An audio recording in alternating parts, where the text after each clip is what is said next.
शिवाय मेरे भक्तों, कैसे हो सभी मेरे प्यारे भक्तों, मेरे महादेव के भक्तों, सभी कैसे हो। आज शिवरात्रि का दिन है। आज प्रदोष व्रत भी है और शिवरात्रि भी है। आज के दिन महादेव की पूजा की जाती है। जैसे कि शाम के टाइम में शिव जी की, संध्या बेला में प्रदोष काल में शिव जी की पूजा की जाती है। सनातन शास्त्रों में प्रदोष व्रत की महिमा के बारे में बताया गया है। इस खास अवसर पर महादेव के संग मां पार्वती की पूजा करना शुभ माना जाता है। धार्मिक मान्यता अनुसार प्रदोष व्रत के साधक भय से छुटकारा मिलता है और महादेव की कृपा से कारोबार में सफलता मिलती है। धार्मिक मान्यता के अनुसार प्रदोष व्रत के दिन शिवलिंग का अभिषेक और शिव रक्षा स्तोत्र का पाठ करने से पूजा का शुभ फल मिलता है। नकारात्मक शक्तियों से छुटकारा मिलता है। साथ ही जीवन में कोई डर नहीं सताएगा। इस तरह से महादेव की भक्ति और शक्ति की पूरी तरह से उन पर विश्वास करना चाहिए और उनके ऊपर विश्वास करके सारी तरह से उनके ऊपर सारा बात छोड़ देना चाहिए, क्योंकि महादेव के अलावा हमारा कोई रक्षक नहीं है।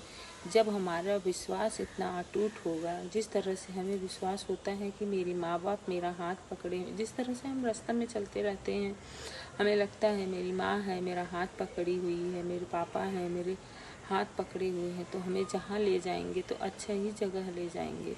ऐसे ही विश्वास हमें परमात्मा पर होना चाहिए कि मेरी माँ ने मेरा हाथ पकड़ा हुआ है, मेरे पिता ने मेरा हाथ पकड़ा हुआ है, तो हमें निश्चित ही अच्छी जगह ले जाएंगे। मेरे ऊंचे नीचे ऊपर जितने भी कष्ट हैं सारे पार कराएंगे। जैसे हम चलने लगते हैं, अपनी माँ का हाथ पकड़े रहते हैं, तो हमें क्या होता है कि जैसे ही कोई गड्ढा आएगा तो माँ पकड़ के हाथ पार करा देती है। जैसे ही कोई कंकड़ आता है तो माँ तुरंत पाँव पकड़ के मेरा झाड़ने लगती है। और ज़्यादा ऊंचाई पर चढ़ना होता है तो माँ हमें गोदी में उठा लेती है, पिता हमें कंधे पे बैठा लेते हैं। तो इसी तरह से हमें अपने परमात्मा पर पूरी तरह से अटूट श्रद्धा और विश्वास रखना चाहिए। हमारे महादेव हमारी रक्षा हर तरह से करेंगे। हमें अपने परमात्मा पर पूरी तरह से विश्वास रखना चाहिए। और सुबह के टाइम में शिव जलाभिषेक, रुद्राभिषेक जितना हो सके करो। दोपहर के टाइम फिर शिव जी को जल चढ़ाओ, जितना हो सके शिव जी को जल चढ़ाओ, क्योंकि बोलते हैं एक लोटा जल सभी समस्या का हल।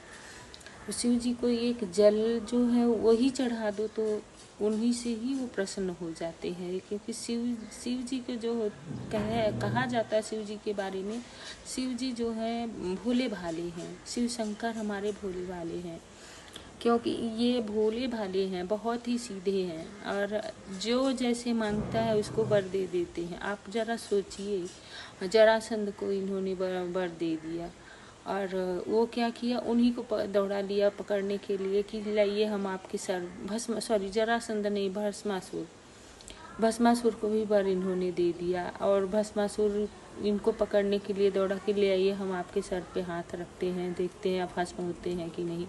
और इस तरह से सोच रहा था कि उन्हें भस्म करके खुद ही कैलाश का राजा बन जाएगा, कैलाशपति हो जाएगा। पर शिव जी जो है वो तो वर दे चुके थे, तो इसलिए उन्हें नहीं, इसलिए भोले भाले कहे जाते हैं, क्योंकि वो सोचते नहीं है। जो उनके सामने आया उनकी भक्ति किया, प्रेम भक्ति, अनन्य भक्ति, वो भक्ति जिसमें किसी तरह का छुपाव नहीं है, किसी का दुराव नहीं है, किसी तरह का संशय नहीं। ऐसी भक्ति जब हम करेंगे तब हमारे परमात्मा हम पर प्रसन्न होंगे, तब हमारे महादेव हम पर प्रसन्न होंगे और हमें जो वर चाहिए वो हमें मिलेगा। तो फिर उस समय फिर जाके विष्णु भगवान उनकी मदद करते हैं। और जब विष्णु भगवान सामने मोहिनी का रूप धारण करके आते हैं, जैसे जैसे विष्णु भगवान अपने सर पे हाथ रख के डांस करते हैं, नाचते हैं और नृत्य करते हैं, तब वो भस्मासुर भी अपने सर पे हाथ रख लेता है, जिससे वो भस्म हो जाता है। ये है भस्मासुर की कहानी। ये हमारे महादेव की कृपा और आशीर्वाद है जो हम सभी फल फूल रहे हैं। और विश्वास रखो हमारे महादेव के ऊपर। सब